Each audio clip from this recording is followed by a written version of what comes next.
and hello. I am Anu Hittal. I am your host for Climate Change Beyond Outrage. In this show, we go beyond outrage to look at solutions to climate problems facing people, nations, and the world. I am broadcasting live from ThinkTech Studios in beautiful downtown Honolulu, although today does look like we are in the COP21 venue in Paris. So aloha from there as well. You can join this conversation by tweeting us at ThinkTechHI. So at any time, please join us and guide the conversation as to where you would like it to go, and I will read out your tweet.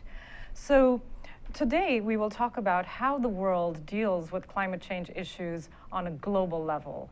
And to help us understand and sort out some of those issues, I have in the studio with me today Dr. Nancy Lewis, who is director of the research program at the East-West Center in Honolulu. And Nancy has a PhD in geography from the University of California, Berkeley. Welcome. It's a pleasure. Thank you for having me on the show. It's a pleasure to have you. And Nancy, close to Nancy's heart is the research topic of sustainable development and women.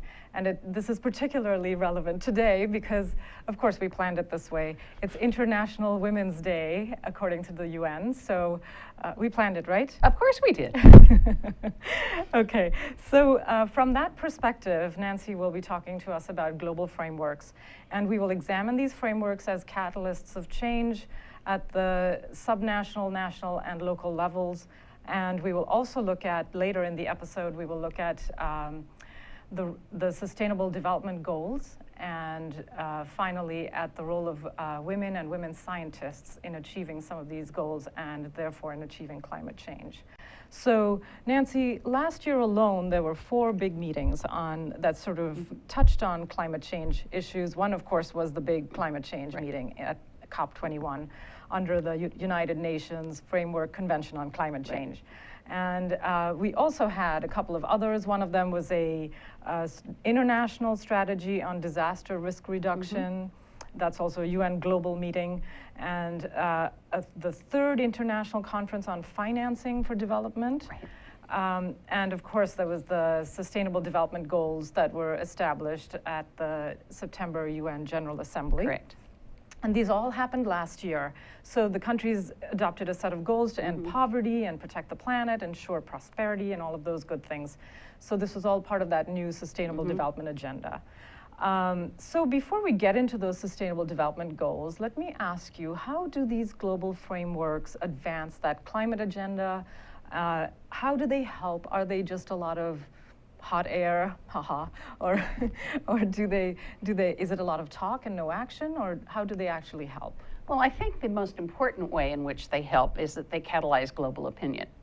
And before we get into those, I'm going to go back in history a little bit and share with you how we got here. But I think it is important to realize that we're at the cusp of a new understanding of sustainable development. As you said, in September, the former Millennium Development Goals were replaced by the Sustainable Development Goals. The Millennium Development Goals were in place from 2000 to 2015. They achieved significant success. They didn't achieve everything they hoped to, but some of the targets were met ahead of schedule, reducing extreme poverty, increasing access to clean drinking water, achieving gender parity in primary school for girls. But unlike the MDGs, the new Sustainable Development Goals specifically link environmental targets with development and development goals, and that's a huge difference. And the other major difference is these are truly global goals. The Millennium Development Goals, which were developed pretty much inside the UN without large consensus, were developed by the UN for the developing world. The Sustainable Development Goals are goals for all our global community. And so they're, I think, stronger, more powerful, and more upfront, as it were. And they were decided on after many discussions. And so there was much more participation from civil society. Participation from civil society. There are 9 working groups. There was an open working group, which is sort of top-level decision makers. And so I think they're much more representative of what the global concern is and the global goals are. So it's there's much quite more exciting. Much more buy-in into these. 8 people determined the Millennium Development Goals. I Really? believe it was 7 men and 1 woman. And the environment, the 7th goal in the MDGs, was an add-on at the end because they realized that UNDP, United Nations Development Program, was part of the UN and they hadn't addressed the environment. So this is really turning everything on its head. Right, right. Okay. And so, what about some of the other, what do you feel about the meetings themselves? Do you feel like they actually, of course, the Sustainable Development Goals have gone along, but what about, how have they addressed some of the other issues around? Well, one thing about having an open consensus and many voices heard, although not as well heard as some would have liked, is that we have 17 Sustainable Development Goals. And there's fair criticism that it's going to be very hard to move forward on all of these. And that has yet to be seen. We don't know how this is going to play out. But there were many constituencies involved in these discussions, UN agencies, governmental organizations, NGOs, civil society organizations. And so one of the criticisms, and it's a valid criticism, is that there's so many goals. But I'd like to go back in history a little bit and talk a little bit how we got to thinking about sustainable development. And in 1983, Gro Harlem Brundtland, who is the former Prime Minister of Norway, she actually served 3 terms, and the Secretary General of the World Health Organization, was asked by the UN to head a commission, which became known as the Brundtland Commission, on sustainable development. And in 1987, they produced a really groundbreaking document called Our Common Future, which became the foundation for the first Earth Summit in Rio in 1992. And what was groundbreaking was they actually came up with a definition of sustainable development. And basically that it's development that meets the needs and aspirations of the present without compromising the ability of future generations to meet their needs. So that's really at the foundation of thinking about sustainable development. And we've had this definition for almost 25 years. Yes. And we've been trying to get to that point where we have sustainable development. And we're not there yet. No. But I think what's happened over the past 12 to 18 months has really moved the bar forward, and I'm excited about that. We can fast forward then to Rio Plus 20 years after that first Rio meeting, another Earth Summit, and some were disappointed in the outcomes, and that would be another whole show. But it did provide a blueprint for global change research. And if we could have the next slide, please. Oh, so that was our climate summit. That's okay. Where we actually talked about the maybe having all countries agree to cutting emissions and having global goals. So that was again similar. It's sort of mirroring what you were talking about. So maybe if we could go back to that second slide. There we go. Anyway, so what they came up with from The Future We Want is a program called Future Earth, which you can see at the top of that slide, which is a new 10-year international architecture for global change research. And that's really the science behind the Sustainability Goals initiative. And we need good science, we need good measurements to know how successful we are in these goals. So Future Earth is sort of an international it's an international collaboration. Is it a UN No, agency? it's not. No. It's actually jointly run by the International Council of Science and the International Social Science Council. Okay. And they're the 2 scientific organizations, which they're international and interdisciplinary, both in the hard sciences and in social science, that are supporting this effort, Future Earth. Okay. Okay. And so so the Sustainable Development Goals are the ones that are being monitored by this consortium? They will be sort of overseeing the science that lets us measure how successful we're being in terms of, and it was a big effort of the international science community to sort of come up with this. They've come up with a background paper, and there are a number of Future Earth. Future Earth is a distributed organization. It has sort of leadership in 5 different countries. Okay, and, so it sort of reminds me a little of the IPCC, the Intergovernmental Panel on Climate Change. Right. Yes. Right. Okay. So, so anyway, so we have those sort of measurements kind of being put in place, right? Right. And we're talking a little bit about the Sustainable Development Goals as well. Right. And you had an image there earlier of what those goals actually were, or are, I should say. Yes. And I don't know if it's readable on the screen, but That first one says no poverty. no poverty, ending No hunger, hunger. ensuring healthy lives, Right, and so it goes education. 5 is gender equality and Equality. empowering all women and girls, on. Right, et cetera. But as I mentioned, there's 17 of them. right. Well, I like to point to that number 13, which says Yes. climate action, so. Yes.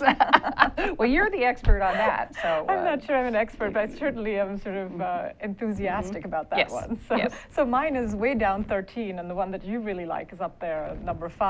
5, yes. Well, are we in competition? I don't think so. No. Well, and of And we'll course, find out about that. You're going to tell us at about the that. end, I will talk a little bit about gender Yes. and climate action Yes. and how Yes. important engagement of women in the effort is. Right. And so, so we're looking at these development goals, and this is something that's really, you really feel that this has pushed the agenda forward. Yes. Okay. And so, what's next for these goals and for these countries? Well, I think that's what we're figuring out right now. With respect to climate change, we obviously reached an historic decision in Paris, or on the outskirts of Paris in December, with 185 countries pledging to cut their emissions. And the goal is to achieve a 2-degree world. There's an aspiration to achieve a 1.5-degree world. Unfortunately, those 185 countries, which represent about 95% of the world's emissions, would result in a 3-degree world. So we're not Right. there yet, and they Right. only go to 2030, and there's nothing after that so far. So we got to work a lot harder. Well, that's when we certainly on the get- climate change. That's when we get the miracle. So Yeah, in well, 2030. do you believe in miracles? We'll have to, I think. And so, what about the global meeting that's going to happen here in Right. Hawaii? Well, next September, the International Union for the Conservation of Nature is holding its World Conservation There will be a lot of Congress. conversation. Yes, there will be a lot. I've had too much conversation. Right. It's the title of the meeting itself is Planet at the Crossroads. Okay. It's the first time that the IUCN has held a meeting in the United States, so it's very exciting that Hawaii is hosting it.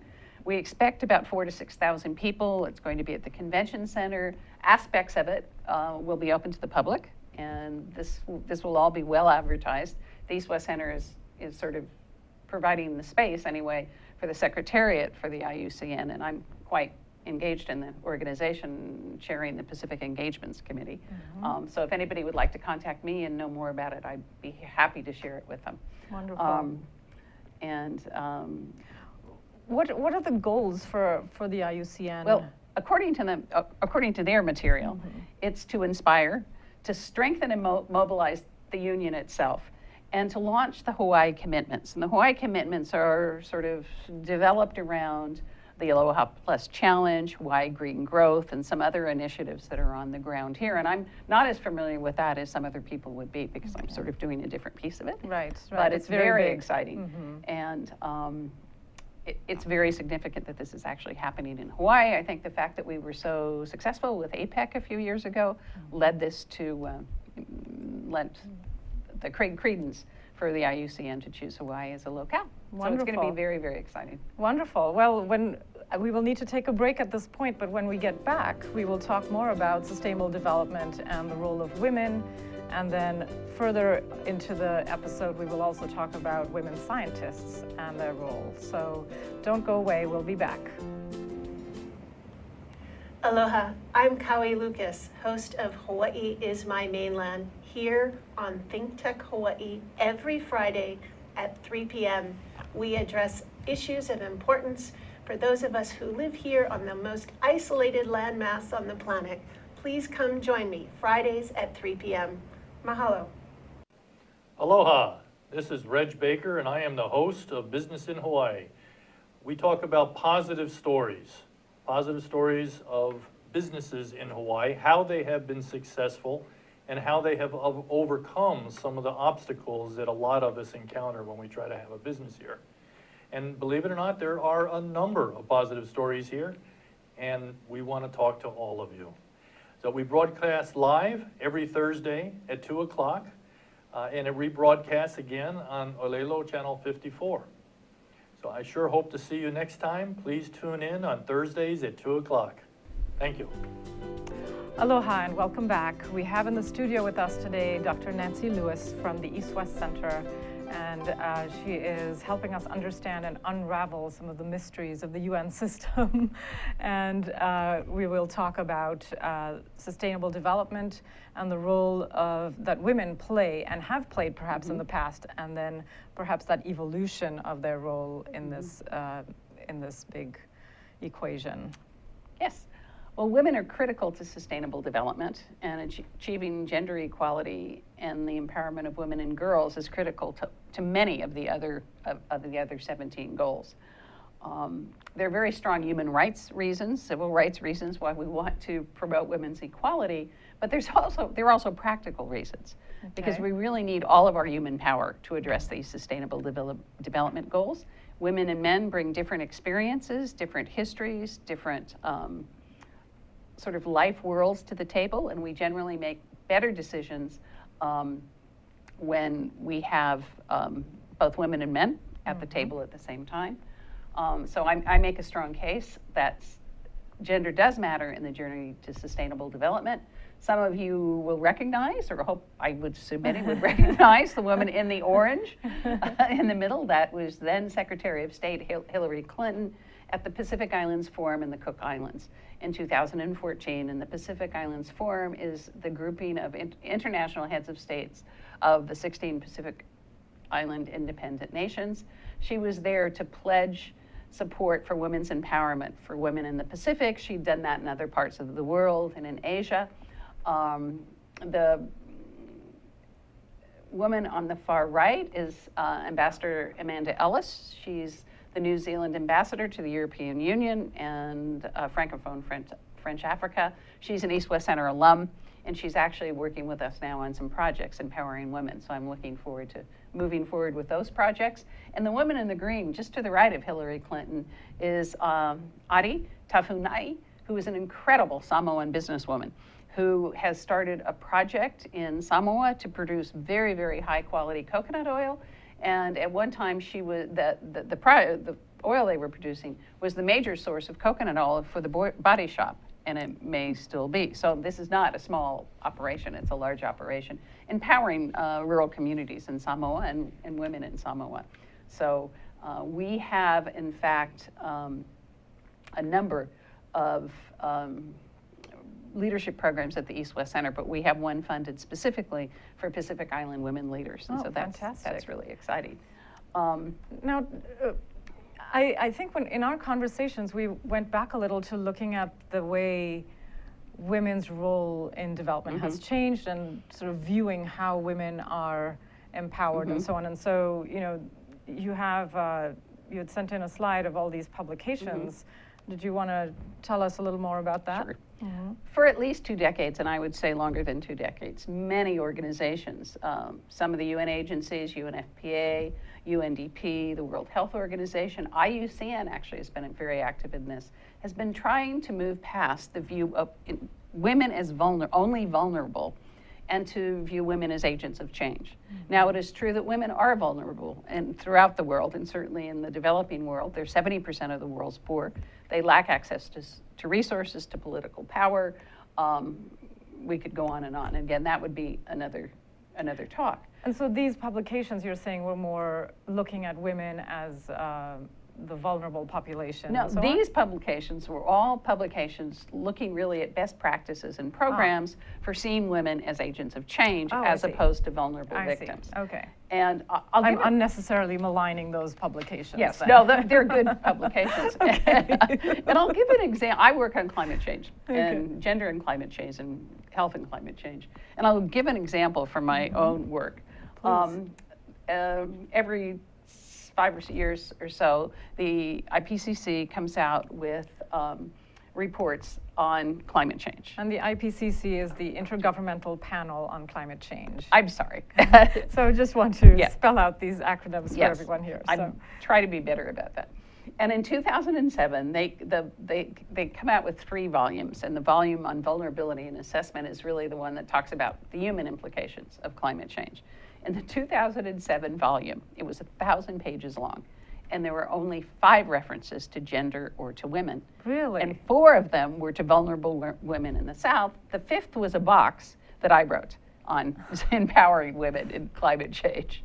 So fast forward to 2013, the volume was almost 2,000 pages, and there may have been 30 references to women, but still most of them were vulnerable women in the South. There was a cross-cutting chapter on gender. It was about 4 pages long, but when it referred to women, it typically referred to them in the chapters on livelihoods and poverty.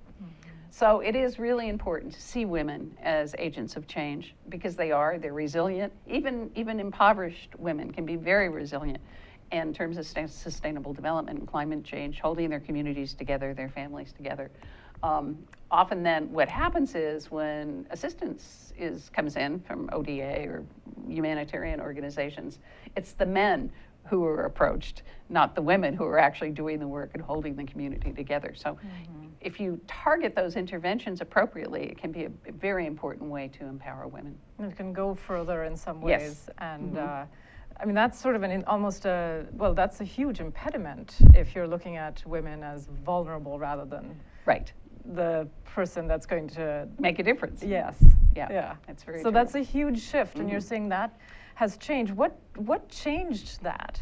Well, some of those publications Yes. and the realization that we really do need to use all of our resources to push forward the sustainable development agenda, responding to disasters or preparing for disasters, and adapting to climate change. And we need all of our human resources for And that. that the old way of doing things wasn't working. Exactly, exactly. Right, right. So, so we're looking at women as agents of change, and what kinds of change are we looking at? You know, are there some projects on the ground or things you've been involved with, or I haven't been involved with so much on the ground. or researched, yeah. or yeah. It's interesting, as I said earlier in the show, women bring different things to the table. Women's perceptions of risk are different. And typically, they're more risk averse than men in many societies, and there have been cross-cultural studies on this. They also have a really strong understanding of the social networks in their communities, and they can bring that to the table. They, of course, in many sort of rural societies, are responsible for much of food production, producing fuel, or finding fuel, getting the water, and they have an understanding of their environment that is sometimes, because of the roles that they have in society, different than what the men's role is. So we need both. We do need both the men and the women fighting this fight. Right, and we need to have equal time for men and women in terms of International Men's Day and International Women's Day. Well, right? you could suggest that. I'm not sure where it's going to go. But. Right. So that was a little debate we were having in the studio Yes. before we started. But that women are not a minority, and women do need to be the power needs to be harnessed, because that is really where change is going to happen when everybody is working towards that Exactly. goal. And so it's really, when we talk about collective action, it's not just about nations working together, but men and women working together. So when you're talking about women as agents of change, you're also talking about capacity building, and you know, you're looking at women already in their roles and empowering them in those roles, but also then taking them and perhaps building on that, and then using that for leadership and so on within the community, where they are actually more formally recognized within the community, so that when those aid channels come in or anything else comes in, or expertise, that it's going to the women as well, if not to the women first. Yes. right? Definitely. And so if we can look at, I think you had a very interesting slide on the UNFCCC, on Yes. the United Nations Yeah. Framework Convention on Climate Change. And so we're looking at the top bar graph is really the women, how many women have participated, is that correct? Yes. Over the years, and we're looking Participated as members of national delegations or as heads of national at, delegations. correct, right. From 2008 to 2014. I Okay. apologize, those are sort of Oh, yeah. So, Yeah. so we're looking at sort of about a third of those of each, about a third are women of those delegations. And so, And it has not changed a great deal over time. and it hasn't changed much, you're saying, yes. And then as heads of national delegations, you're looking at a slight increase. You're going Yes. from sort of 18% to 26% in 2014. So what do you think, what does this slide kind of tell us? What story does it?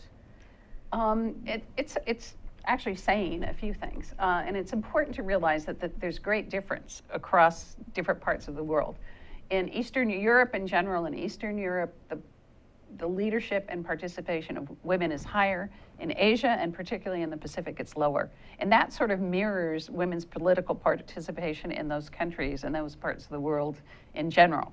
So this is a global picture, but this doesn't represent the reality in any specific place. It's more an average, Yeah. but if we got it sort of broken down by region, that might give us more. Yeah. Yeah. And the other thing that it's telling us, I think, and particularly the increase in women as heads of delegation, is there have been efforts by international organizations and also with private funding and with government funding, I believe from Finland actually, to help educate women in sort of the political process of climate change. And there's a Women's Delegates Fund that supports women's participation. So that slow change didn't come about all by itself. And I would argue it's important to have women negotiating climate change.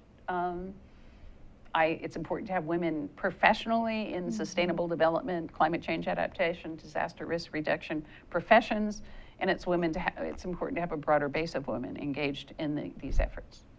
And I think it was interesting, I saw in one of the UN meetings that I went to for climate change, there was it was interesting to see some of the Islamic countries with women in their delegations as well. Yes. So I thought, I mean, maybe I shouldn't even notice that, and that would be when we've actually arrived, right? When that's not even a point that someone makes, right? So, but still, it's a step in the right direction. Right. So, is there something you wanted to say about Roots for the Future? Is that an organization or? It's not an organization. This is a publication supported by IUCN and the Global Gender and Climate Alliance that was actually published or released at the time of the COP21 in Paris. And it's a best practices manual, really, on the landscape and way forward on gender and climate change. But it's interesting because it has 35 case studies of some very effective ways where climate intervention resources were targeted at women and how successful they had been, and from all over the globe. So it's if anybody's interested in that, you can get it for free on the web if you just Google wonderful. Roots for the Future. So that's a great resource for people to have. So and really looking at women in science, and which is your particular passion. Interest. Yes, passion, yes. So when we come back from the break, don't go away. This is Climate Change Beyond Outrage. Aloha, my name is Kirsten Baumgart-Turner, and I'm the host of Sustainable Hawaii at thinktechhawaii.com. We air live on the internet and also on Oceanic Channel 16. I'd invite you to come for a fresh new show every Tuesday from 12 to 1 o'clock. I try to bring on guests that give us a different viewpoint on aspects of sustainability in Hawaii, as well as trying to unpack some of the difficult concepts of measuring and achieving sustainability, particularly with regard to sustainable economic growth and prosperity in Hawaii. Please join us every Tuesday from 12 to 1 p.m. Mahalo, aloha. Welcome back, aloha, and I'm in the studio with Dr. Nancy Lewis. This is Climate Change Beyond Outrage. We are talking about global frameworks for climate change action, and we're now going to dedicate this segment to talking about women scientists and sustainable development and how that bears on climate change action. So, Nancy, how did you get interested in women and science and development? Well, I'm a woman scientist. I guess that is part of the answer. But more seriously, actually since my graduate school days, which is way back in history, I've been involved in a regional interdisciplinary science organization known as the Pacific Science Organization. It's been around for almost 100 years. It's been around for 96 years. We're going to have our 100th anniversary in 4 years. I currently serve as the president of that organization. The secretariat is at the Bishop Museum. It represents the countries of the Pacific Rim as well as the Pacific Islands, but it's based here and was founded here actually in 1920 in Honolulu. And serving as the current president, but also for quite some time, I've been the chair of the Human Resources for the Future Committee, which is really on women and other underrepresented groups in science. Okay. So since at least 1991, I've been promoting women in science within the context of the Pacific Science Association. It's not my research. I don't do research on women scientists, but I'm an advocate. And so that's where that more general interest stems. And I have just come back from a wonderful week in Taiwan with 5 young women scientists as part of Grow Brundtland Week of Sustainability. Grow Brundtland Week. Yes. Okay. Well, this the Tang Foundation in Taiwan gives out 4 prizes every 2 years. One of them is on sustainable development, and this is the Nobel Prize of Taiwan. Okay. And it, in fact, is more generous than the Nobel Prize. It's a very generous prize. So the first one, it's a new prize. I think it started in 2000 and I don't really know. It's a new prize. The first prize for sustainability was given to Gro Harlem Brundtland. She generously gave half of that prize back to the government of Taiwan to sponsor for 3 years an award for 5 young scientists, young women scientists, 1 from Taiwan and 4 from the developing countries. This year it was the Philippines, 2 from Bangladesh, Pakistan, and that's it. We actually have a slide of them, I think. Oh, we do. That'll come up later in a minute. I'll show that. Okay. So I was asked to be a plenary speaker for that meeting. There were several of us, and then we traveled. We were not only at the Academy Sinica, the Academy of Sciences in Taipei, but we went to 2 other universities, one in the East Coast, the beautiful East Coast of Taiwan, which is a fairly less developed area and also home of many of the indigenous population of Taiwan, which they have very strong ties to the Hawaiians and other Austronesians, which was very interesting. And so that was a way to bring this experience sort of into the national spotlight. And so it was very, very exciting. And these women were absolutely incredible. And I had a hard time keeping up with them. Right. And so, so you've promoted or you've been interested in women and science, and you're really also looking at women who have, or when you're looking at science, you're sort of not only looking at modern science, correct? No. I mean, you're looking at, for example, indigenous knowledge, right? Or yeah, I'm going to make a few comments on sort of on formal science. But before I did that, I wanted to make the point that we're not only talking about what we would learn in the laboratory or in a university, we're talking about all of women's knowledge. This slide actually, which I used in a talk a long time ago, but the Eco Women banner on the left is actually for the World Women's Conference in 1995 in Beijing. Okay.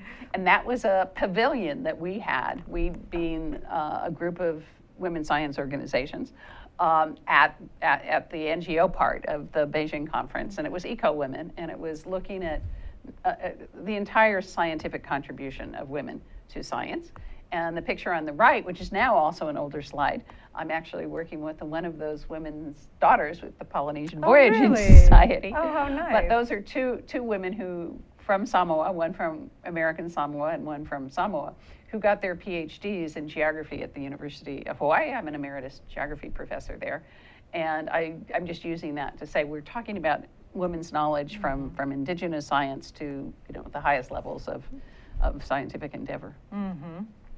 And so you wanted to say a few things about why women should be involved, or why women in STEM subjects and so on, Yes. right? Yes. Okay. And I'll go through this quickly. And I made the point before, there's an argument that it's right or important because of the equitable treatment of all human beings. What is STI? Science, technology, and innovation. Okay. There are all sorts of acronyms that they use talking about science. This is science, technology, engineering, and math, science, technology, and innovation, and there are others as well. But Okay, so it's generally women doing science-y things. yes, women doing science-y things. Okay. And but women only make up about 35% of the global workforce in science, and they're not distributed equally across the disciplines. There are more women in medicine and biology, many fewer in engineering and physics and the innovation areas. And the number overall is even less in Asia than it is in many other parts of the world. And as I've made the point already in this conversation, we need all our human resources to face the sustainable development challenges that we're facing. And as I alluded to before as well, women and men working together make better choices.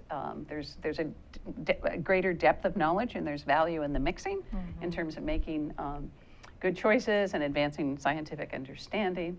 And I think you can make a public will argument as well that having in a scientifically literate population, men and women, is good for society, and it's certainly good as we face development challenges. So I think that's really important.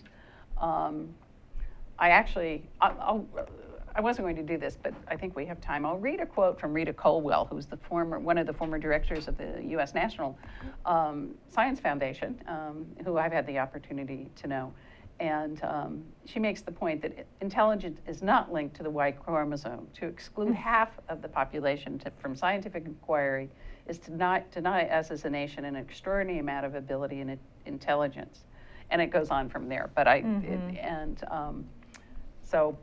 that was from the introduction of a book on women in our National Academy of Sciences, which is only about 10%, which is not good news. Yeah, So. yeah. And so, so you're really looking at women in the science field, and you're looking at things like the Tang Prize, which have obviously, which are encouraging women. I mean, yeah, they're only giving out for 3 years to 5 women scientists, but it's a really, it's kind of a public will kind of thing. You know, you're showing, and here we have a picture of the recipients, and I guess some of the other folks, because there were only 5 scientists, Yes, right? there were the young women in the front holding the envelopes, which is their certificate, are the women scientists. And there's you. Oh, there I am, and they're the people in the second row. Academician Wu is the older woman there, and she's the vice president, one of the vice presidents of their Taiwan National Academy of Sciences, the head of the Tang Foundation, the president of National Chung Kang University in Tainan, and Tainan is where the big earthquake took place. We were there. And it's amazing what that university is doing to help the community come back from under Jenny Su's leadership. So. And I also wanted to mention that, you know, we're doing things here in Hawaii. I have worked and I have collaborated with Sacred Hearts Academy on their Women in Science projects. Certainly the Polynesian Voyaging Society and what they're doing with education and science. And the women who were apprentice navigators is an important part of looking at women's roles in traditional science, but modern science as well. And using both those. Exactly. Really, yes, and I think the Polynesian Voyaging Society is a great example of using that sort of the traditional knowledge and modern science. And there's a wonderful video on YouTube that you can probably get by going to Astronomy Night Washington and Hokulea, because in August, I think it was the 3rd National Astronomy Night on the South Lawn of the Capitol with Obama and lots of people and lots of scientists, there was an interview with, at the same time, with Jenna Ishii, who was one of the apprentice navigators on the Hokulea, and it was just, I think, just when the Hokulea arrived in South Africa, and a woman astronaut. And it's spectacular, and it's about 45 minutes long, but just even the first part of it is really fun to watch. Right, and so going beyond even the Tang Prize and so on, when you look at women in, when you're looking at the Sustainable Development Goals and so on, I mean, what are your thoughts on sort of bringing women into that, into the millennium and beyond? Well, I think that goes back to my belief on leadership. And we have a number of leadership programs at the East West Center. They're spectacular. But I personally don't believe you teach leadership. You give people a basket of skills, a toolkit. And then you provide opportunities for small opportunities for leadership. And I think being chosen as a Tang awardee or others, I mean, I had a leadership opportunity sort of mid-career, and it certainly helped me to grow into the person that I became. So I think that's the most important. I think that is a very important part of it. And that's the sort of thing that do you feel that that's the sort of thing those Sustainable Development Goals catalyze? I think if we implement them properly and develop programs where we're gender aware and we're making sure that women are given opportunities to have those leadership opportunities, I definitely think it's true. Of course, I'm an internal optimist. So did you want to talk about your slide with women and the Sustainable Development Goals, or have we sort of touched on that at this point? Well, why don't we put it up there, number 13, and see, you've got, this is a special person you wanted to talk about. No, this is really International Women's Day. Yeah. This is Dr. Phumzile Mlambo. She's the UN Undersecretary and the Executive Director of UN Women, and she's incredible. She was a vice president in South Africa during the dismantling of apartheid, and I had the great good fortune to be able to spend a day with her in November at a women's leadership event, and she's spectacular. And I was just going to read a couple of sentences, a collapsed version of her statement on International Women's Day, because she says it so much better than I could. Good, yeah, we just have a couple of minutes, and I think that would be a perfect great way to end. The new Sustainable Development Goals include a specific goal to achieve gender equality, which aims to end discrimination and violence against women and girls and to ensure equal participation and opportunities in all spheres of life. Important provisions for empowerment are also included in almost all the other goals. So in conjunction with the adoption of the 2030 Agenda and reaffirming the Beijing Platform for Action, and I added that, more than 90 heads of state and government answered UN Women's call for action to step it up for gender equality, pledging concrete, measurable actions to crack some of the fundamental barriers to achieve the achievement of gender equality in their countries. I think we can go to the next slide. Okay. The countdown to sustainable gender equality by 2030 must begin, underpinned by monitoring of accountability and evaluation of progress. To arrive at the future we want, we cannot leave anybody behind. Each of us is needed in our countries, communities, organizations, governments, and in the UN to ensure decisive, visible, and measurable actions are taken under the banner, and the banner is there, Planet 50/50, Step It Up for Gender Equality. And happy International Women's Day. Happy International Women's Day. Well, that is an incredible quote, and it sounds like she's an incredible person. She is fantastic. So, and that's a wonderful way for us to close our special edition on International Women's Day. Of course, we planned it that way. We thank you so much for being in the studio with us today. And we will see all of you back here on Tuesday next week at 1 o'clock. Aloha, namaskar, and goodbye.